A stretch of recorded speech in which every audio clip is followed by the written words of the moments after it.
Bonjour à tous, on se retrouve avec Univisuel pour personnalité ariégeoise. Je suis le Père Cédric et je vais vous dire qui je suis.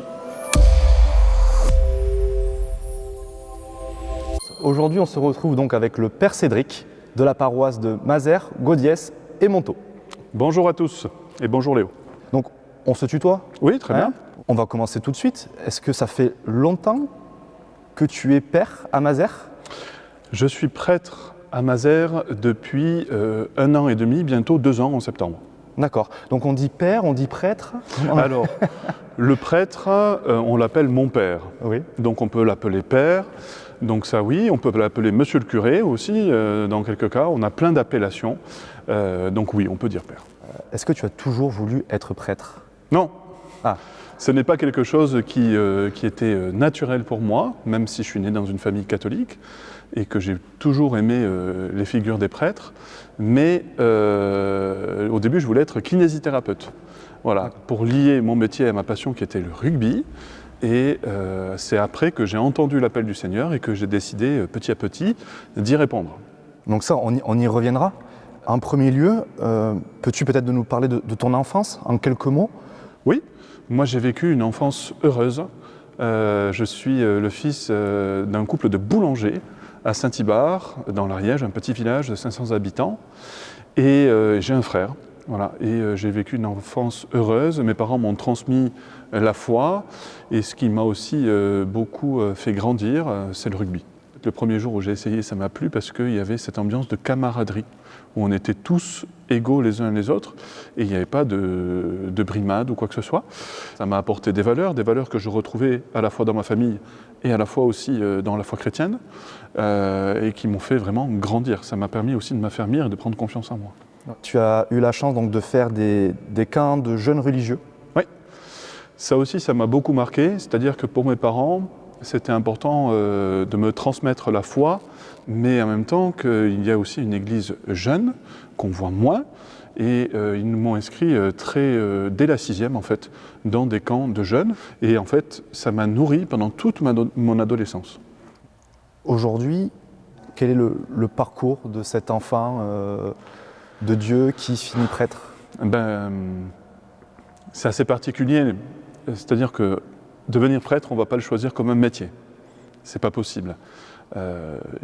Pour devenir prêtre, il faut y avoir été appelé. Et moi, j'ai entendu cet appel à l'âge de 17 ans, alors que j'étais en route vers l'Allemagne pour aller au JMJ, où tous les 2-3 ans, le pape invite les jeunes à se rassembler dans une ville d'Europe ou alors dans une ville du reste du monde. Et il y a des milliers de jeunes qui le rejoignent et on vit un moment, une semaine exceptionnelle. Et en fait, sur la route, on s'arrête dans un lieu qui s'appelle Thésée en France. On a un temps de prière et il y a un membre du groupe, de notre groupe d'Ariégeois, on était 100 à y aller, qui me porte la Bible et qui me montre dans cette Bible un verset de l'Évangile selon saint Matthieu. Et lorsque je prends la Bible et que je lis ce verset-là, dans la seconde même, je comprends ce qu'il veut dire pour moi, je comprends que Dieu m'appelle à être prêtre. Et dans le deuxième temps, je refuse totalement cette possibilité-là parce que j'ai envie de fonder une famille et un foyer, j'ai envie d'être kinésithérapeute et j'avais déjà tout programmé et donc ça venait de tout foutre en l'air et ça, c'était pas possible. Et en effet, j'avais cette dualité en moi, cette résistance en plus parce que je fuyais cette possibilité, vraiment, je la fuyais. Et en fait, il y a un moment où j'ai compris que, ce que j'avais prévu ne comblerait pas mon cœur. Je faisais des études de médecine pour être kinésithérapeute, mais je ne m'y retrouvais pas du tout. Et 2, j'ai compris que Dieu n'était pas là pour m'obliger à quoi que ce soit. Il attendait juste une réponse. Et comment, à cet âge-là, on arrive à gérer ça, à gérer cette dualité? Oh là là. En fait, au début, je l'ai caché. Et lorsque ça me faisait énormément souffrir. Et donc, après, j'ai réussi à en parler. J'en ai parlé à des amis proches, qui m'ont aidé. Et j'ai vu aussi que c'était pas farfelu de se poser ce genre de questions. Et deuxièmement, je n'ai parlé à un prêtre.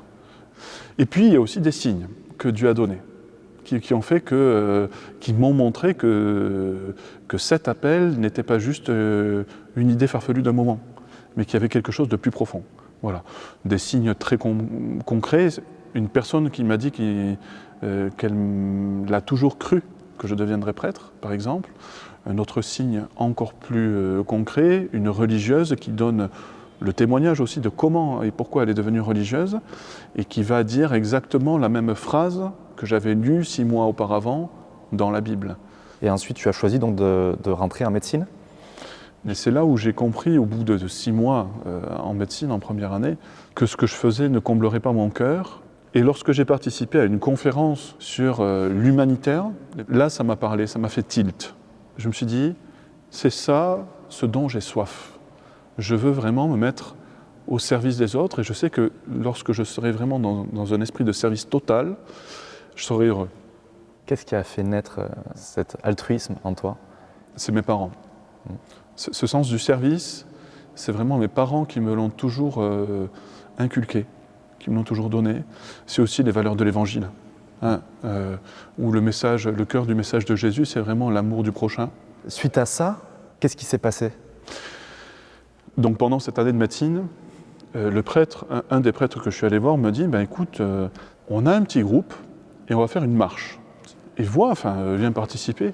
Et tu verras, 1, que tu n'es pas le seul, et 2, ça peut t'aider. Et en fait, donc je décide d'y aller. Ça répond un peu à un besoin de mon cœur d'essayer de trouver des réponses, de savoir quoi faire, de savoir comment gérer les choses. Parce que j'avais toujours cette question en moi et ça me faisait souffrir. Ouais, tu n'avais pas encore la réponse. Non. Et donc je participe à cette activité. Je vois en effet que je ne suis pas tout seul. Je ne suis pas le seul farfelu à me poser ce genre de questions. Et on finit par un temps de prière dans l'église du Carlaré. Et pendant ce temps de prière, en fait, je dis au bon Dieu, Seigneur, je crois fermement que tu veux mon bonheur et j'ai confiance en toi et je t'aime. Et je crois que si ce n'est pas cela à quoi tu m'appelles, tu me le montreras parce que tu ne veux pas mon malheur. Et donc, je fonce. Ça, c'est le tempérament un peu rugbyman. Je fonce. J'en ai marre de me poser des questions.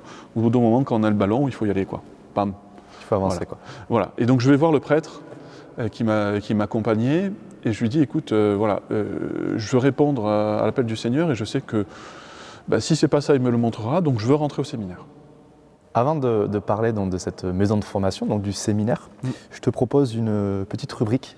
Oui. C'est qu'on va analyser des séquences de films. Très bien. Qui tournent autour, bien sûr, de ta vocation. Parfait. Allez, c'est parti donc pour la première.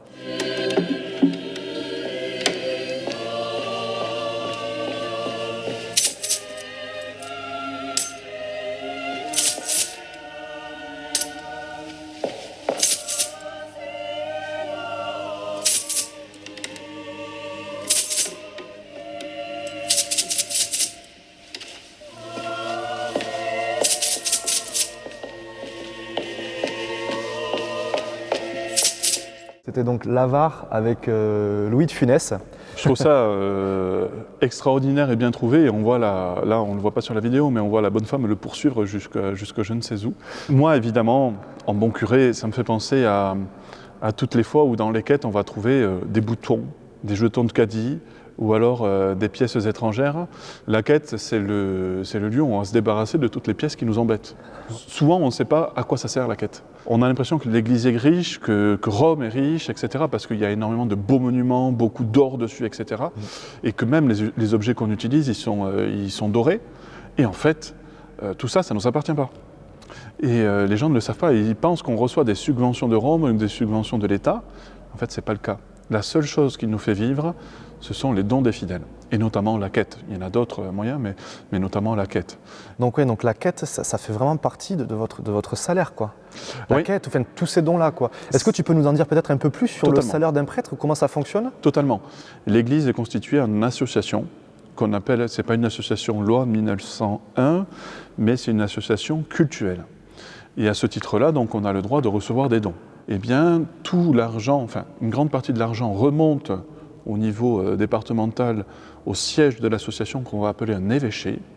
Et l'évêché va nous donner un traitement Ce n'est pas un salaire parce qu'en fait, il n'est pas donné en fonction d'un taux horaire travaillé. Mais voilà, on reçoit grosso modo 795 € tous les mois pour vivre, en fait. Ouais, donc ça peut être un peu short.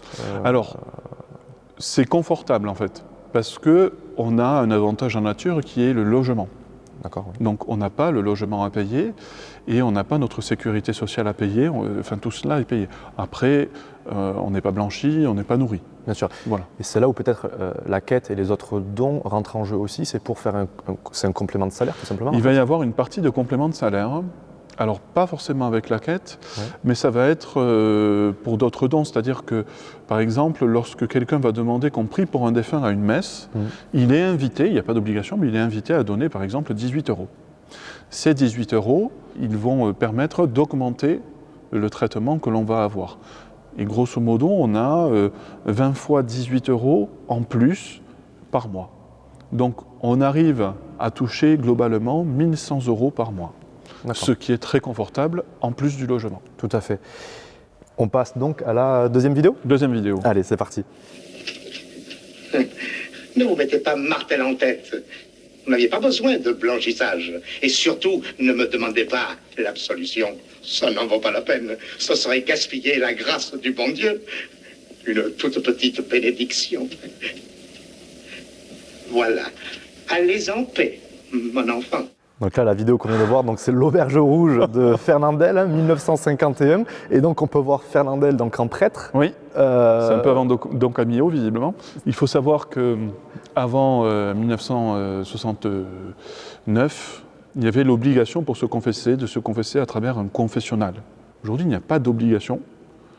C'est encore utilisé, moi je l'utilise si les personnes n'y sont pas allergiques. Plus d'obligation de le faire dans un confessionnal. Exactement. On peut le faire du coup aujourd'hui face à face. Totalement, comme là, on pourrait je pourrais me faire pardonner de certaines choses totalement. en ce moment même.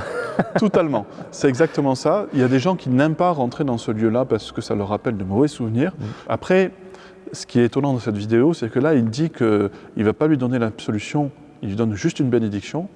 Mais en théorie, il n'y a qu'une seule raison pour laquelle l'absolution ne peut ne pas être donnée, c'est le fait qu'on ne regrette pas ce qu'on vient de dire. Est-ce qu'on peut se faire pardonner de tout par l'Église ? Oui, on peut être pardonné de tout, même du plus grave. Le pardon suppose aussi la justice. C'est-à-dire que je vais prendre quelque chose qui choque, par exemple, c'est lorsqu'il est question d'un crime, ce que l'on entend, nous comme prêtres, on est obligé de ne jamais en parler. Si on est interrogé par des enquêteurs, on n'a pas le droit de dire. C'est plus fort que le secret professionnel, c'est un secret total. Et même si par moi demain je viens te voir et je te dis j'en peux plus, je vais buter mon voisin quoi. Oui. Est-ce que là tu pourrais anticiper le meurtre et du coup me dénoncer ? Non. Non. Si ça se passe dans le cadre de la confession, si tu viens me le dire comme ça, à travers, entre deux portes, ou dans une confidence qui n'est pas la confession, oui. Même si on n'a pas le droit nous-mêmes de dénoncer, on a un levier en disant tu ne peux être pardonné que si tu te dénonces. Parce que c'est là où le pardon, dans ces cas-là, n'exclut pas la justice. On va passer donc au troisième extrait, troisième séquence de film. Qu'est-ce que c'est ? De l'eau bénite. Enlève-moi vite ça. Ça brûle. Ça brûle. Donc, troisième séquence, l'exorciste, un petit extrait. Comment peux-tu analyser cette séquence ? Bon, ça ne reflète pas la réalité. On voit qu'elle est marquée énormément et clairement, ça existe quand même. Quand on croit en Dieu, on croit forcément à son opposé et donc au démon. Et moi, j'ai fait l'expérience que les forces du mal existaient et qu'elles pouvaient toucher les hommes, toucher les lieux où ils habitent. Donc ça ne se passe pas tout à fait comme ça. Oui, ça reste du cinéma quoi. Ça reste du cinéma où il faut exagérer un petit peu les choses, mais ça peut être très impressionnant. Et tu as déjà été témoin d'un exorcisme ou de... Alors d'un exorcisme directement, non. Ouais. J'ai des confrères qui en ont été témoins, j'ai un confrère qui est exorciste. Par contre, nous, on reçoit les personnes qui aimeraient rencontrer l'exorciste en premier. On les écoute et c'est à nous de voir s'il y a besoin de l'appeler ou pas. Comment on devient exorciste? Qui est exorciste? Alors en fait, c'est l'évêque, notre patron, qui lui nomme la personne qui va être exorciste dans le département. Voilà. Et c'est ce prêtre qui a les seuls pouvoirs par le choix de l'évêque. Il reçoit le livre des prières pour faire les exorcismes, et donc il n'y a que lui qui peut le faire. C'est un peu le livre de la magie noire, quoi. C'est ça, c'est le livre qui est peut-être pas accessible à tout le monde. Alors non, exactement. Nous, sais par exemple, moi, j'ai pas du tout le droit de m'en servir. Si je m'amuse à trop titiller le démon, qui est plus fort que moi, il n'est pas plus fort que Dieu, mais il est plus fort que moi. Moi, je suis juste un homme. Eh bien, ça peut se retourner contre moi et contre la personne. La seule chose que je peux faire, moi, comme prêtre, face à cette personne-là, c'est d'y aller progressivement, d'y proposer de la bénir, de bénir le lieu où elle habite, de éventuellement se confesser, parce que parfois aussi, le mal est lié au péché qu'on a pu commettre, éventuellement de venir participer à la messe, et parfois ça suffit, parfois ça suffit pas. D'accord. Et il faut appeler l'exorciste. Est-ce que les esprits, ça existe? Alors moi j'ai l'image des gobelets, des petits rituels. Est-ce que c'est quelque chose qui est concret, ce genre de choses-là? Oui. En fait, il y a deux choses différentes, je crois. Il y a les esprits, et il y a des gens qui sont très sensibles aux esprits, qui vont les sentir, qui vont, même certaines personnes vont être, tellement réceptives que les esprits vont s'adresser d'une manière préférentielle à ce genre de personnes-là. Ces esprits-là, ça va être l'expression des âmes des défunts qui ont besoin de prière pour monter vers le ciel. En fait, il y a quelque chose qui les attache sur la terre, sûrement le poids de leurs péchés, et la seule manière de les libérer, c'est de prier pour eux, éventuellement de demander une messe pour eux, de bénir le lieu où ces choses se manifestent si c'est lié à un lieu. Voilà. Ça, c'est pas grave. Ce sont les âmes des défunts qui font que réclamer des prières. Après, ce dont tu parlais, les petits rituels, Oui. donc faire tourner les tables, s'adresser aux esprits, invoquer, essayer de parler avec les morts. Est-ce que c'est possible, ça? Alors, Est-ce que ça relève de la croyance? Comment dire? Ou est-ce que... Ce qui se passe est réel, et pour moi, ce n'est pas les morts qui répondent. On a l'impression que des gens nous répondent, qu'elles nous disent des choses que seuls eux et nous connaissent, etc. Mais en réalité, pour moi, c'est les démons. C'est les esprits mauvais qui nous répondent. Parce que eux, comme ils sont dans l'éternité, savent des choses. Ils connaissent notre vie, ils nous connaissent, pas aussi bien que Dieu.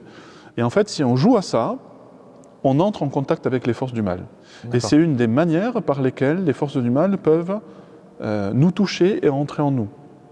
Et c'est souvent pour ces raisons-là que je me retrouve avec des gens qui viennent me voir, qui me disent je ne me sens plus libre, j'ai l'impression que quelqu'un habite en moi, je me sens poussé à faire le mal, etc.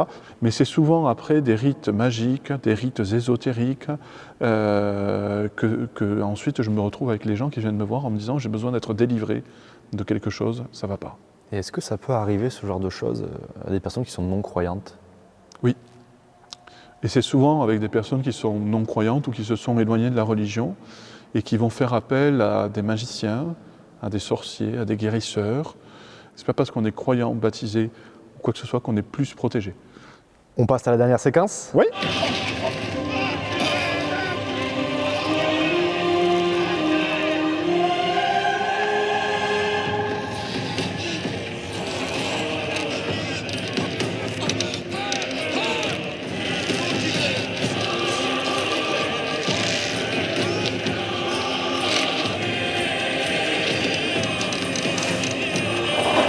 Qu'est-ce qu'on peut dire de cette séquence? Alors ce film est historique, hein. C'est-à-dire qu'il suit véritablement ce que cet homme, Jésus, a vécu, jusque dans son martyre, hein. Sur cette croix, la flagellation. Mel Gibson s'est appuyé à la fois sur la Bible, ce que disent les évangiles, et à la fois ce que la science et les historiens de l'époque ont dit. Donc je pense qu'on arrive au plus juste, en tout cas, de ce que cet homme Jésus a vécu. Moi, je le regarde avec un regard de croyant, c'est-à-dire que pour moi, cet homme Jésus n'est pas qu'un homme, c'est aussi le Fils de Dieu, et qui a choisi de vivre ça par amour pour nous. Qu'est-ce qu'on peut dire de la façon dont Jésus, en tout cas dans cet extrait, a été crucifié? Parce que si on regarde bien, si on analyse bien, on voit donc des clous au niveau de la paume des mains. Qu'est-ce que dit la Bible? Qu'est-ce que dit la science? La Bible ne dit rien. La Bible est très soft, elle dit Jésus est cloué sur la croix. Ce que l'on sait par des études scientifiques aujourd'hui, c'est que les condamnés étaient cloués au poignet, tout simplement parce que la paume des mains ne tient pas, il n'y a pas d'os. En fait, la peau et les muscles seraient arrachés avec le poids. Donc en fait, on cloue le condamné ici et c'est encore plus douloureux. Et il faut bien comprendre aussi que du coup, les artères sont touchées. Et il y a quelque chose qui révèle bien ça aussi, c'est le sensuaire. Alors, il se trouve juste derrière moi, là, enfin une copie. On voit bien que ce condamné est bien cloué au niveau du poignet et non pas à la paume des mains. Et donc je pense que le réalisateur a dû faire un choix à un moment donné. Et il a choisi aussi ce qui était peut-être le plus simple à montrer. A-t-on des preuves historiques donc, que Jésus ait bien vécu, ou de Dieu, ou de sa résurrection, ou autre quoi? On a des preuves historiques que Jésus de Nazareth a existé et de ce qu'il a fait, de ce qu'il a vécu. Il ne peut y avoir que des gens ou des historiens malhonnêtes pour dire le contraire, parce que c'est avéré. Là où va s'arrêter l'histoire, c'est que le troisième jour, le dimanche donc, le tombeau est vide. La foi va nous dire ce Jésus de Nazareth était le Fils de Dieu et il est ressuscité, il a vaincu la mort. Historiquement, ça, on n'a pas de preuve. La seule chose, c'est que le tombeau est vide, on n'a jamais retrouvé son corps. Les disciples disent l'avoir vu, mais ce sont des témoins oculaires, il n'y a pas de preuve. Il y a d'autres choses qui vont être un peu inexpliquées par la science et qui posent des questions. Ça va être aussi des miracles, on appelle ça les miracles eucharistiques, où on a vu une hostie consacrée à la messe se changer en chair humaine, en chair cardiaque. Wow. Et ça, c'est des éléments inexplicables. Est-ce que croire en la science et en Dieu, c'est compatible? Totalement. C'est-à-dire que la science s'intéresse à ce qui est, étudie, donne une théorie, donc une théorie scientifique, ou alors énonce une vérité scientifique. Par contre, la foi ne s'intéresse pas au comment, elle n'est pas là pour expliquer comment les choses se sont faites, comment les choses existent, etc. Par contre, elle répond au pourquoi. Si je prends un exemple concret, l'exemple de la création et de l'apparition de l'homme, la science peut expliquer comment l'homme est apparu sur la Terre, ou du moins essayer de s'en approcher le plus possible. Je prends un exemple, par exemple, la théorie du Big Bang et l'apparition de l'univers, c'est un prêtre qui était aussi scientifique, qui l'a énoncé. Comme prêtre, il croyait fermement que cela était l'œuvre de Dieu, mais comme scientifique, il ne pouvait pas le dire. Donc la science explique comment, la foi dit pourquoi. Donc suite à toutes ces explications, on va passer donc à la formation. On s'était arrêté au séminaire. C'est la maison de formation qui va former les futurs prêtres. D'accord. Donc c'est un peu comme l'école des prêtres en fait. C'est exactement ça. On a des cours à l'université ou à l'intérieur du séminaire en particulier, mais ça va être une forme de monastère temporaire, parce qu'on n'est pas des moines, temporaire, le temps de la formation, où on va vivre en communauté avec tous ceux qui se préparent à devenir prêtres. On est accompagné par des prêtres déjà qui veillent sur nous et qui aussi nous regardent, qui apprennent à nous connaître, qui vont aussi être le regard de l'Église, qui vont dire aussi, eux, tu as les qualités pour devenir prêtre, ou tu n'as pas les qualités pour l'être. Voilà. Notre formation, elle va durer entre 6 et 5 ans, minimum. Alors, il y a une année où on va prendre le temps d'abord de réfléchir si c'est vraiment cela qu'on va faire. Et donc, c'est une année un peu de prépa, mais sans les concours. Ensuite, les 2 années suivantes, ça va être des années où on va étudier la philosophie. Beaucoup. On va étudier beaucoup d'autres choses, un peu de sociologie, de la psychologie, de la Bible, etc. Mais beaucoup de philosophie. Parce que la philosophie va nous aider à mettre des mots sur notre foi. Et c'est ce que l'on va faire ensuite, dans les 3 dernières années de notre formation, on va faire de la théologie. Et la théologie, c'est justement mettre des mots sur ce que l'on croit. Et ces études-là, elles sont assez longues, non pas pour faire de nous des gars hyper intelligents, mais pour nous permettre aussi d'avoir le temps de réfléchir sur notre engagement, si on est prêt à être célibataire, à renoncer à une famille, à des enfants. Et est-ce que tu aurais une anecdote à nous raconter au séminaire? Donc c'est une sorte d'internat en fait, si je comprends bien. Vous êtes tous entre jeunes, enfin entre jeunes, je ne sais pas d'ailleurs. Totalement. Il y a tout âge, peut-être, en fait ça peut aller de 18 ans jusqu'à... moi j'étais au séminaire avec des gars qui avaient 66 ans, wow, okay. Voire plus. L'un des trucs les plus drôles que je me souviens, c'est qu'on se faisait des blagues et donc, comme dans tout internat. Donc souvent, c'était les blagues dans les chambres. Donc moi, j'ai eu souvenir pour un copain le jour de son anniversaire. Donc on avait retourné sa chambre, c'était un souk total, et on l'avait attendu dans sa chambre, et on avait fait péter des bombes de confettis. Et des confettis, il en a retrouvé jusqu'à la fin de l'année, quoi. Et je pense qu'on doit pouvoir en retrouver encore maintenant, presque 10 ans après. Et ça, c'était sympa. Une autre anecdote, il y a un séminariste qui avait fait une crasse à un autre séminariste dans une chambre. La vengeance, entre guillemets, c'est pas méchant, c'est un jeu. Donc ce séminariste était allé chercher l'herbe fraîchement tondue dans le jardin et avait fait une pelouse, littéralement, dans la chambre du séminariste en question. Donc, quand il est revenu dans sa chambre, il a vu une pelouse d'herbe coupée dans la chambre, avec l'odeur qui va bien. Et là, je pense que de l'herbe, il en a retrouvé jusqu'à la fin de l'année aussi. Voilà. D'accord, ouais. Ça, c'était des trucs très sympas. Je te propose, Cédric, donc de faire un petit jeu. Ouais. Peut-on faire ou peut-on pas faire en tant que prêtre? Alors des petites questions simples, mais que peut-être certains se posent. En tant que prêtre, est-ce qu'on peut sortir en boîte de nuit? On peut. C'est pas interdit. Est-ce qu'on peut fumer, boire? Ça va avec. C'est pas interdit. Après, voilà, dans la limite du raisonnable. En séminaire, est-ce que vous pouviez sortir quand même du séminaire? Est-ce Oui. que ça vous arrivait d'avoir une vie sociable quand même? Parce qu'à Totalement. à 19 ans, c'est peut-être compliqué. Ouais, on avait la possibilité de sortir, il n'y a pas de problème. C'était quand même limité, ça ne pouvait pas être tous les soirs, tout le temps en permanence, parce qu'il fallait aussi s'assurer qu'on puisse travailler. Mais on peut tout à fait sortir en soirée, aller chez des amis, sortir en boîte. C'est pas le trip de beaucoup de séminaristes, mais c'est pas interdit en soi, du moment où on se tient bien.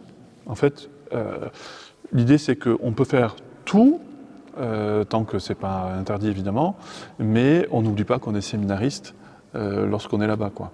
Donc il faut que notre conduite elle soit conforme à ce qu'on vit. Est-ce qu'on peut avoir des relations intimes? Avec des filles. Avec des filles, oui. Ou des hommes, pour certains ou certaines. Mais Moi ce serait plutôt avec des filles. Ouais. Non. on peut pas. Clairement non. Bah non. On fait un choix de vie. Ce choix de vie doit conduire au choix d'une vie célibataire librement choisie et assumée. Donc on choisit dès le début de sa formation, dès qu'on s'engage dans cette voie, à vivre d'ores et déjà dans le célibat. Et comment on fait, encore une fois, quand on rentre en séminaire, qu'on a 19 ans C'est pas facile, il faut être très honnête. Ça va pas de soi, c'est pas naturel. Je pense qu'il y a si c'est vraiment notre voie, Dieu nous aide. 2, je dirais qu'il faut privilégier les amitiés. Moi, j'ai eu la chance de vivre de véritables amitiés féminines. Et ça aussi, ça équilibre ma vie. Parce que cette altérité homme-femme, on en a besoin. C'est pas parce qu'on choisit le célibat, nous, hommes, et qu'on va être attirés par les femmes, forcément et naturellement, que pour autant, il faut les fuir. Est-ce que dans l'Église, les règles de chasteté ont toujours été présentes? Non. Au début, dans les premiers siècles, les prêtres étaient, on pense, mariés. Donc le célibat n'est arrivé qu'aux alentours du Moyen-Âge. En fait, c'est une discipline qui a été choisie parce que des prêtres faisaient n'importe quoi. Ils avaient beau être mariés, ça ne les empêchait pas d'aller voir ailleurs et d'avoir en fait un comportement qui n'était pas digne, qui n'était pas exemplaire par rapport au choix qu'ils avaient fait. Est-ce qu'on peut envisager peut-être que cela change dans un futur proche ou lointain? Pour ma part, c'est mon opinion. Je n'engage pas la parole de l'Église là-dedans. Moi, je crois que non, dans le sens où moi, comme prêtre, si j'ai choisi d'être célibataire, c'est parce que mon cœur, je ne peux le donner qu'à une personne à la fois. Moi, aujourd'hui, mon cœur, je l'ai donné à l'Église. Quand je dis l'Église, c'est à la fois à Dieu et à la fois aux gens vers lesquels je suis envoyé. Est-ce qu'un prêtre peut partir en vacances ou en voyage à l'étranger? Oui. Et on en a besoin. Oui. On en a besoin parce qu'on pense qu'un prêtre, ça ne travaille que le dimanche. Ouais. Et en fait, la semaine est largement remplie. Donc on a aussi besoin d'avoir du repos. D'ailleurs, si vous ne le savez pas, notre jour de repos, c'est le lundi. Alors ça peut être le vôtre aussi, mais le lundi, vraiment, je vous encourage autant que possible à nous laisser tranquilles, on en a besoin. Voilà, mais après, si vraiment il y a une urgence, il ne faut pas hésiter, on est aussi là pour ça. Le message est passé, donc le lundi. Voilà, mais après, urgence, n'hésitez pas, on est là pour ça, évidemment, on est là 24 heures sur 24. Mais on a aussi besoin de vacances, et donc oui, on peut partir à l'étranger, on peut y aller pour notre mission, comme y aller en vacances. Moi, j'aime bien, pendant mes vacances, découvrir la France. Parce que je pense qu'il n'y a pas besoin de partir très loin pour se dépayser. Et la France est tellement belle qu'elle est belle à voir. Après, c'est mon côté casanier. Et est-ce que quand on est en vacances, on est en tenue de prêtre ou alors on peut être en tenue civile? Ah, c'est une bonne question, ça. Je pense que quand je suis en vacances, je ne m'arrête pas pour autant d'être prêtre. C'est-à-dire que ma mission, c'est quelque chose qui fait partie de moi. Et c'est pas juste un staff que je fais à un moment donné. Mais je me dis que même en vacances, s'il y a un besoin, je peux y répondre. En vacances, en voyage, ou alors peut-être même à la piscine, tu peux te mettre un maillot de bain. Oui, totalement. Ça, il n'y a pas de problème. Alors c'est un maillot de bain classique, c'est ça? Oui. J'ai Oui. pas de maillot de bain autrement. Ça peut être sais un pas. short, ça peut être un slip de bain, D'accord. peu importe. Est-ce que quand on est prêtre, on a le droit d'être malade ou absent de ses fonctions? Totalement. On est des hommes comme les autres. Et il y a des fois où on ne va pas bien moralement ou physiquement. Et on peut se permettre, alors on n'a pas d'arrêt de travail parce qu'on n'a pas de salaire, encore une fois, on n'a pas d'horaire de travail, mais on dit, on n'est pas là, quoi. Moi, par exemple, quand il y avait le Covid, lorsqu'on avait le Covid, on ne pouvait pas être en fonction, et on annule les rendez-vous, voilà, etc. Et on ne peut pas officier, on se fait remplacer s'il y a des enterrements ou des choses à faire, quoi. Peut-on être invité à partager un repas avec le pape? On peut, évidemment on peut, c'est rare, parce que le pape... il a un emploi du temps de chef d'État. Et il est un chef d'État aussi sur le plan civil. Et puis on est des milliers, plusieurs dizaines de milliers de prêtres dans le monde, donc je pense que ça n'arrivera jamais. Voilà. On peut le croiser, éventuellement lui serrer la main une fois dans une vie, manger avec lui. Il faut vraiment que ce soit une occasion extraordinaire. Séquence terminée. Du coup, je te propose qu'on passe sur la dernière partie donc, Oui. de l'interview, qui est tout simplement la vie d'un prêtre. Donc après tes années d'études, si on peut dire ça, de séminaire, première année donc à l'église, c'est ça, Oui. de Pamiers. Oui. Tu es donc devenu prêtre. Oui. Tu as passé 5 ans ou 6 ans 6 ans. 6 ans en fonction, donc pareil à l'église de Pamiers, suite à cela. Et tu es donc arrivé à Mazères. Oui. Combien de temps que tu es à Mazères maintenant? Ça fait 1 an et demi, bientôt 2 ans. On est bien? Mazères, c'est chouette. Ouais. Ce qui est beau, c'est que aujourd'hui, les paroisses peuvent être très grandes. Moi, j'ai la chance de commencer avec une paroisse un peu petite. Donc, il y a 3 clochers, donc c'est pas beaucoup. Il y a des paroisses où il y a 100 villages différents. Donc, je commence petit. La raison est que j'ai d'autres missions auprès des jeunes encore à Pamiers et que j'organise aussi des camps pour les jeunes l'été et tout ça. Et donc, ça me prend aussi du temps. Ce que j'aime beaucoup, particulièrement à Mazères, c'est qu'il y a encore un esprit de village.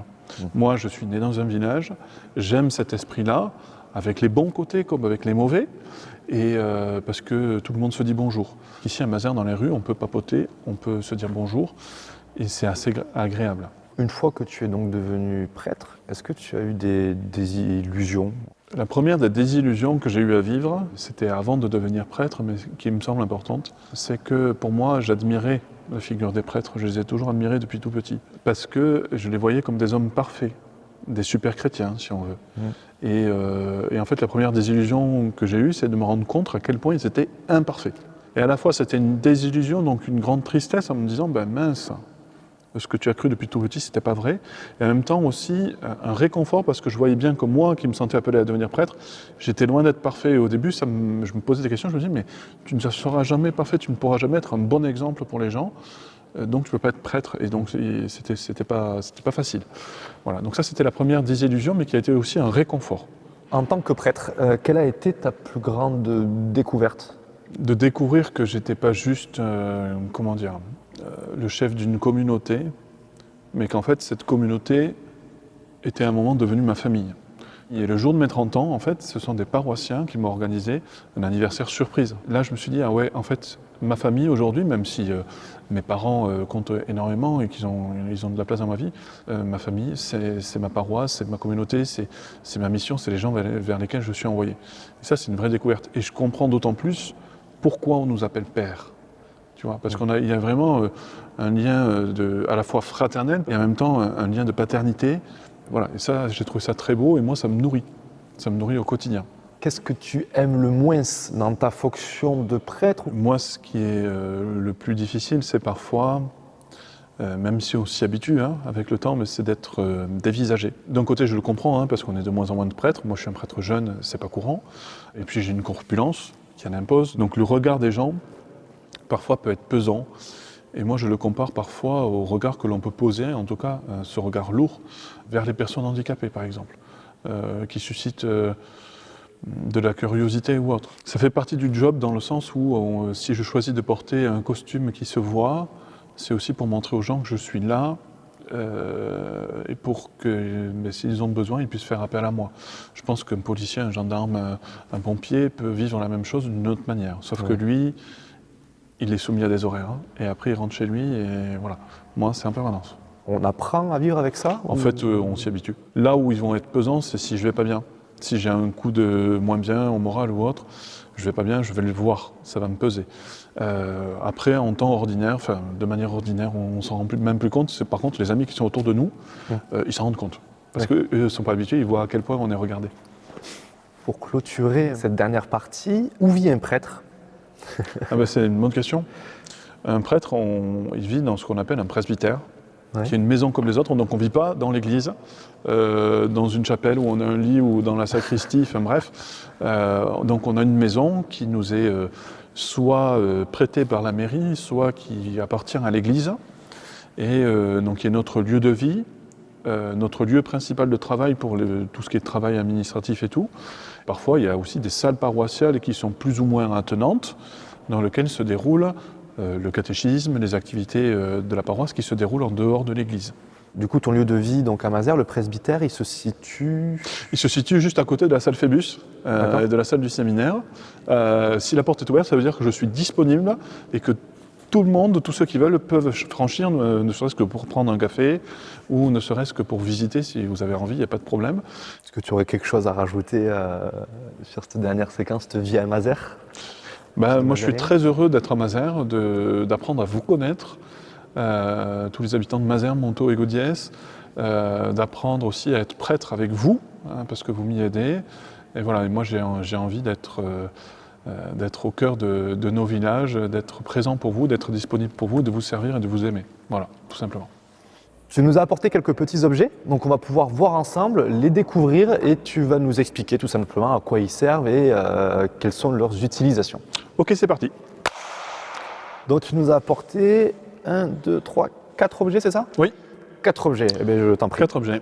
Alors, c'est des objets qu'on va retrouver dans une église ou dans la sacristie d'une église. La sacristie, c'est le lieu où le prêtre va s'habiller, mais aussi où il entrepose les objets de valeur. Un que vous connaissez peut-être pas, c'est celui-ci.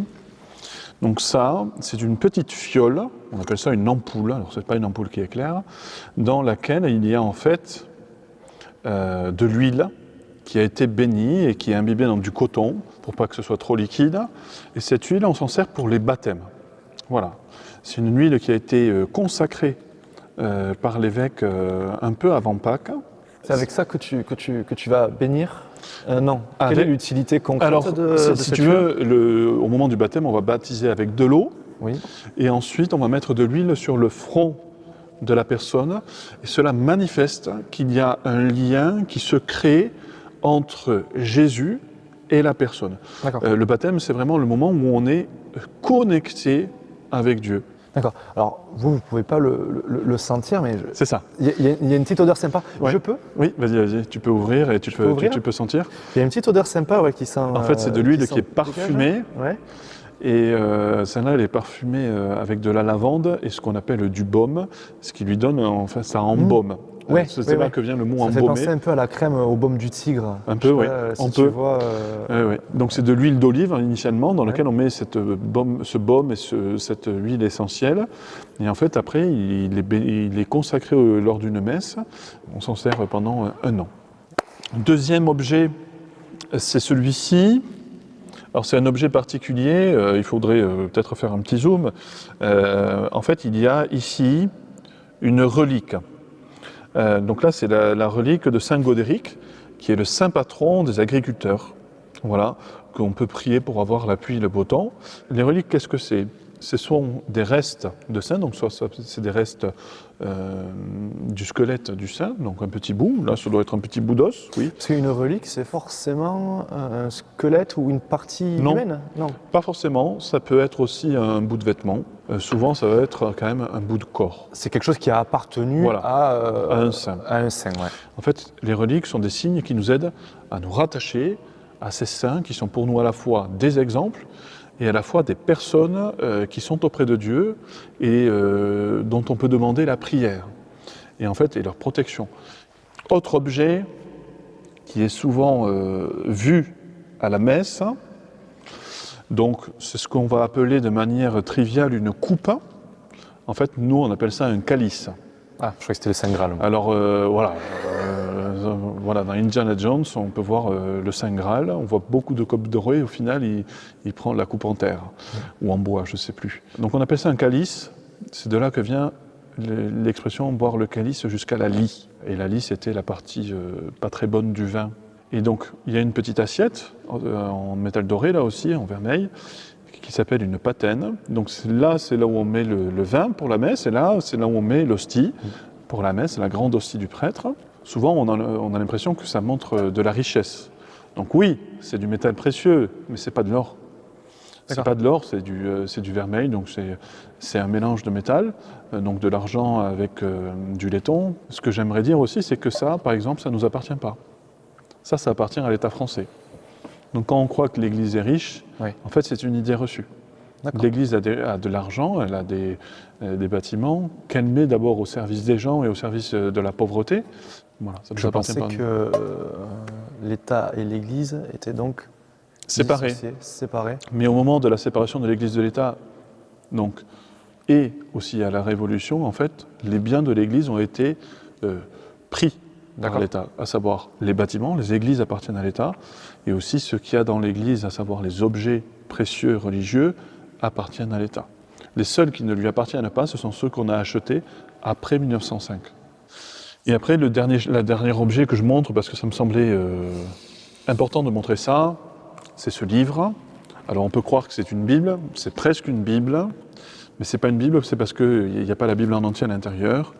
À l'Église, tous les dimanches, on n'entend pas les mêmes lectures, et en fait, c'est parce qu'elles sont répertoriées dans ce livre et découpées en fonction de tous les dimanches de l'année. Et si on ouvre la Bible, eh bien, on peut entendre Dieu s'adresser à nous. Voilà. Donc Père Cédric, merci pour ta présence ici avec nous, pour ta disponibilité et toutes ces explications. Une petite question, comment on peut te suivre? Comment on peut suivre donc les aventures de la paroisse de l'église de Mazères, Montaut et Gaudiès? Oui, alors il y a plusieurs possibilités. Moi je suis actif sur les réseaux sociaux de manière personnelle, mais aussi il y a une page que tout le monde peut suivre sur Facebook et un compte sur Instagram pour suivre toutes les actualités, les activités de la paroisse. Et mon but, c'est que ça s'adresse à tous. Voilà. N'hésitez pas à liker, à partager, à vous abonner, à suivre ces comptes-là. Puis il y a une autre chose, parce que le but c'est de s'adresser à tous les âges, c'est aussi qu'on a créé un journal paroissial avec des paroissiens qui s'appelle le Talitha Koum. Donc c'est un mot hébreu qui veut dire « lève-toi ». Voilà, on trouvait que ça, c'était beau, c'était quelque chose de nouveau. Et donc ça montre que la paroisse est vivante, il y a plein de choses, ce qu'on fait, ce qu'on vit, et aussi plein d'autres choses. Voilà. Il y a des éditions qui sortent grosso modo, il y en a 4-5 par an. Ouais. C'est à peu près pour les grandes fêtes majeures, la Toussaint, Noël, Pâques, avant les grandes vacances et à la rentrée. Donc on peut retrouver ce petit livret donc, au fond de l'église. Ouais. Au fond de l'église, chez quelques commerçants éventuellement, sur demande aussi par mail. Ben, merci mon père. Avec plaisir. Hein, et puis ben, qu'est-ce qu'on peut souhaiter au père Cédric? D'être heureux. D'être heureux. Voilà, tout simplement. Eh bien merci. Et puis à bientôt et on se retrouve donc avec de nouveaux épisodes.